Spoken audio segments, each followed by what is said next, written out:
Welcome back to another Tumblr video because, okay, that site might kind of own my soul at this point. Anyway, I hope you all enjoy.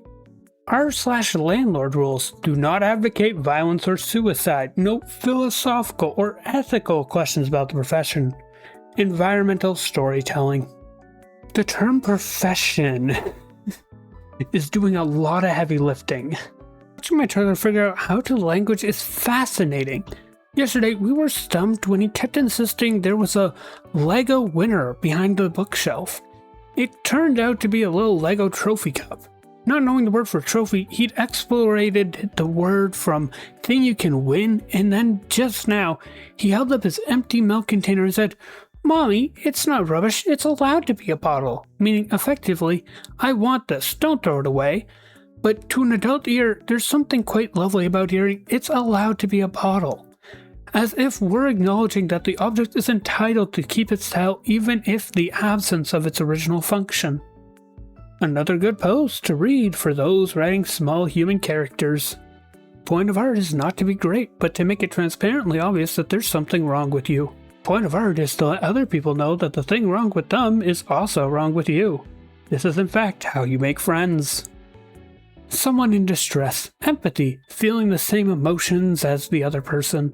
Sympathy, feeling sorrow or concern for the other person.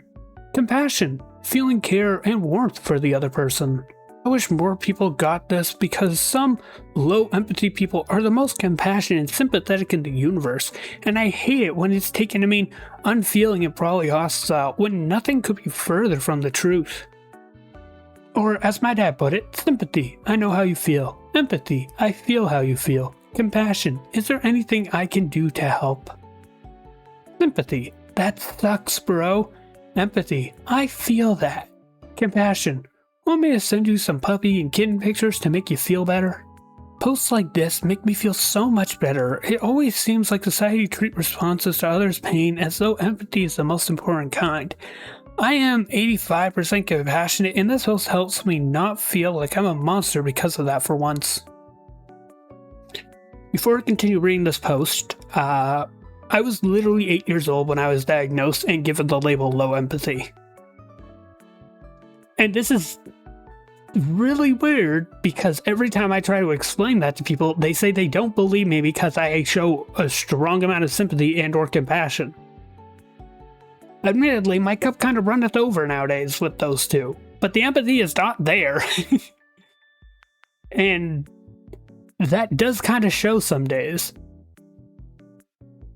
And it has led some people to think that I am two-faced because I don't have that empathy and make them think that the sympathy and compassion are fake, when no, they are not. They are unrelated. And in my experience, unless you have to deal with a lack of one of these three, you don't bother to realize that they are different things because of how heavily they overlap. I've literally had this my whole life, and it is rare for the low empathy to not be a thing for me. And the main reason why I'm highlighting this is because there's a lot of people in my comments that are like, oh yeah, no, you're super sincere and blah, blah, blah. And I'm like, yeah, sympathy and compassion are still strong, but the low empathy is real. I have that. That is just a thing. I've always had it. I've had it my whole life. It's been here the whole time. It doesn't mean that I'm going to be a jerkwad to everyone talking about me or anything, because sympathy and compassion are still strong. But the empathy just does not exist. I genuinely hate it when people try to say they don't believe that I have low empathy because of that, because it's just flat out denying my disability. And it is in fact a disability because it is an actual problem that keeps coming up. Mostly because people don't understand it, but that's kind of true for most autism if we're being honest here. No, seriously, there are studies backing this up, that autism's main issue is not being autistic, but being autistic and having to deal with non-autistic people. Do with that what you will. He would not frickin' say that, period. He would not frickin' use safe words. I think when it comes to writing fanfiction, a lot of people make doubly sure it's clear they advocate for safe sex, either by writing the characters clearly participating in safe consensual sex from the get-go, or being sure to, like, clearly correct and learn from crossing a line. Like, everything stops as Sex 101, so moving forward, everyone suddenly learned better. And, like, that's fine, especially if the point of the narrative is to call attention to stuff like that. But I think it happens a lot because people are afraid that writing something equates condoning it and want to avoid that as much as possible. Like, you see a similar thing happen with like mental health and relationships, which is how you get stuff like the Joker asking if you need space or whatever. It's inherently harmless if that's just how the person prefers to write it, but I hate that we're at such a point with how people view morality in media that it's worth stifling characterization in favor of avoiding getting labeled as toxic or something. I think the Joker's a really good example because the Joker would genuinely ask that and then disregard it regardless of your answer. In most versions of the Joker, that is what he's likely to do, is actually bother to ask, and then if you say yes, then he will get even more in your face and be like, well, do it, or toss you in like a box or something. In Japanese, they don't say moon, they say suki, which literally translates to moon, and I think that's how language works. Hey, it's been 9 years, anything changed? Oh, all quiet on the linguistics front. I am a girl now, though. Fun fact, the account got banned. That's not even a joke. I wish to God I actually bothered to save it, but no, the account actually got banned this Pride Month. And this is the only version of it I could find with the profile picture intact. This is not a joke, that happened, and I find it really funny in a morbid sense. According to a study, Gen Z is more likely to recognize Sonic the Hedgehog than Shakespeare. Well, yeah, how's Shakespeare gonna recognize a blue hedgehog when he's dead? I had misunderstood the post. Person of the year, 5012. What is that program you're using? Immortal, it's called Duolingo. It's a language learning app. I gotta maintain my streak. I hope that's not an actual language. Why are you teaching yourself a dead language? Looks at their 1,093,835 day streak. Well, it wasn't dead when I started. This is from an obscure language known as Dutch. Well, that's embarrassing. I apologize to the Dutch people and am delighted at the idea that Duolingo lasted that long. Don't focus on your responsibilities. You need to make gay shit for a dying fandom, but not with AI. Level 1. The plural of octopus is octopuses because the plural version of a word is the word with the S at the end. Level 2. The plural version of octopuses is octopi because if a word ends with us, the plural version replaces the us with I, e.g. cactus, cacti, fungus, fungi. Level 3. Actually, that rule is only for Latin words. Octopus is a Greek word, and the correct plural is octopuses or octopods. Level 4. Actually, language is descriptive and not prescriptive. Since enough people over time have used octopi as a plural for octopus, it's a valid plural. Level 5. The plural of octopus is octopiece, like geese. Nobody warns you about the number of movies people will simply assume you've seen. Okay, hear me out. Sub to sub grooming, but less in an older experienced sub who genuinely believes this is the way you're supposed to be way, and more if she trains her replacement, maybe she won't be hunted down next time she tries to escape. Frick, that's really good. Like the whole thing being motivated by fear? She's like, no, trust me, I would never hurt you. The whole time her fingernails are digging into her skin and she's planning to figuratively throw you to the wolves. Really good. Listen, I like dark stories too, okay? And I'm gonna be real with you here. This sounds like a really entertaining dark story. I'm a little bit of a sucker of, I was the victim of this very thing and I am training you to take my place so that way I can escape trope. I know there's a term for it, I just don't know it. But that is a real thing, and I love it. As someone who doesn't watch a lot of TV shows, but does watch a lot of video essays, there's nothing more exciting than a popular TV show ending badly. It's like a whale fall for my YouTube recommendations. Thank you, Stranger Things. Also, sorry that happened. All I know of Stranger Things is what YouTubers cover, and the 3.5 episodes I watched in Season 5. I'm gonna be real with you, you're not alone. There's a lot of shows that I have never actually bothered to watch. and mostly because I just don't care. But it is really fun to hear people talk about something you don't know when they actually do care. I just like hearing people yap, okay? But one thing to note when you get media this way is don't act like you know more about the media than people who have watched it. Because people do that and it's really freaking annoying. Does this apply to me? If you mention nothing that would apply to me, half the people on the internet for some reason. I do have to say that no matter how garbage any sort of media is or how garbage your own creations are, always remember, at least it's not AI. Yet no offense to Confucius or anything, but if I was about to embark on a journey of revenge, I would simply not dig 2 graves.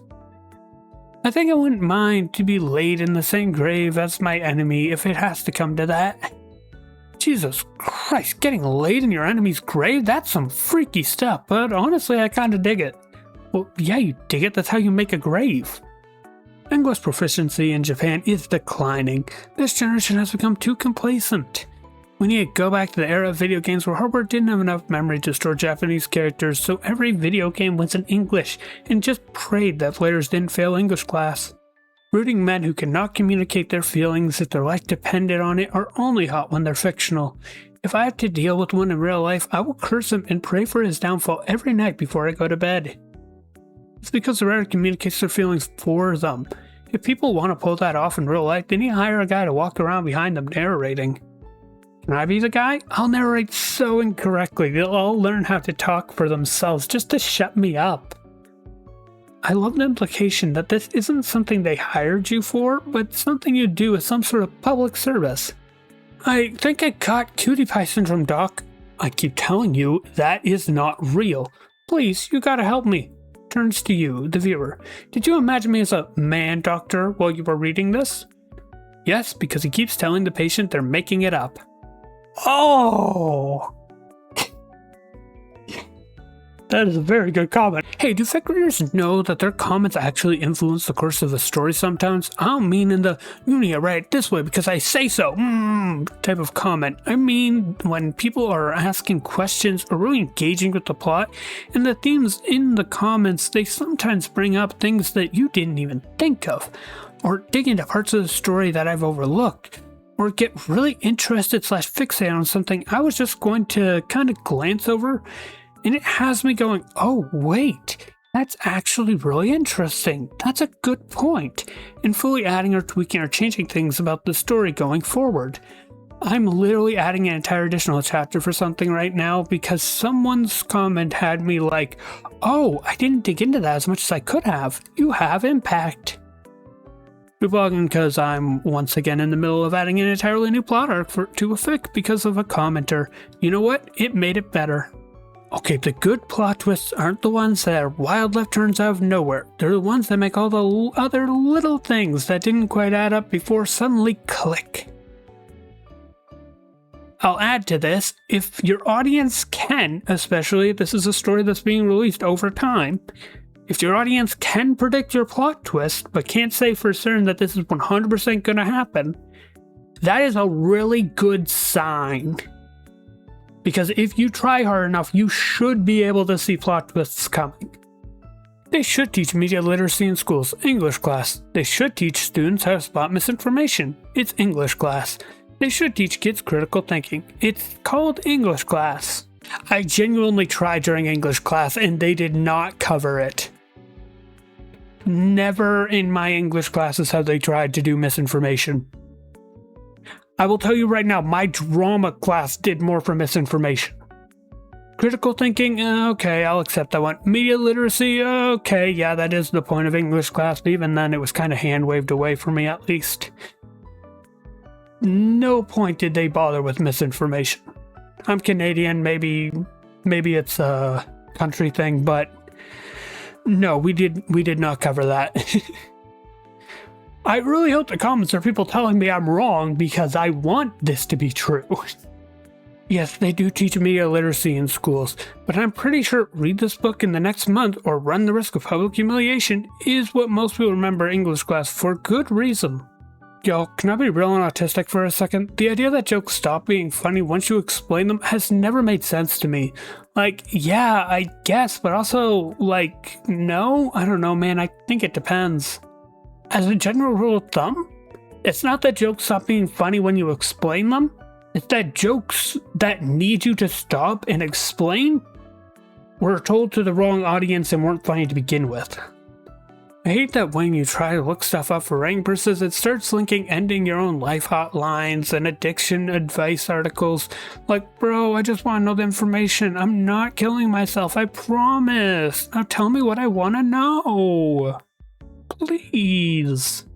Hey, should I make a cool sci-fi thing? I have no idea what it would be like, or even if it's going to be a story or a tabletop role-playing game or something, but world building, go brr. Do it. Always pursue world building, even if the endeavor is only for its own sake. Could not agree more, G-Girl Tamagotchi. I know it's been said to death at this point, but it really is insane the amount of boy mom energy you see from a fandom sometimes. Like, this man has committed literal genocide, but that's okay, because he's my baby son. That can never do wrong.